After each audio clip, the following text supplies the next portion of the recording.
செல்வம் கொழிக்கும் புகழ் பெற்ற போர்த்துகீசிய குடும்பத்தில் ஆளுநரின் மகனாக பிறந்தவர்தான் ஜான் டி பிரிட்டோ. வசதி, வாய்ப்பு, திறமை, பணம், அதிகாரம் என அனைத்தும் அவருக்கு இருந்தது. எல்லாவற்றையும் துறந்து இறைப்பணிக்காக தன்னையே முழுவதுமாக அர்ப்பணித்தார்.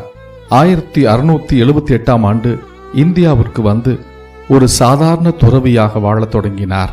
அருளானந்தர் என்று தமிழ் பெயரை பெற்றார். நற்செய்தி அறிவிப்பு பணியில் ஈடுபட்டு அநேக ஆன்மாக்களை இறைவன் பால் திருப்பினார்.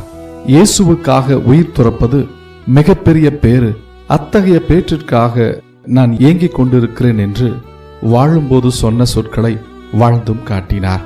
ஓரியூரில் சிவந்த மண் இன்றும் இறைப்பணியின் தாக்கத்தை ஏற்படுத்தி இருக்கிறது. அருளானந்தரை போல சாட்சிய வாழ்வு வாழ இன்றைக்கு ஒரு தீர்மானம் எடுப்போம். ஆமேன், ஆமேன்.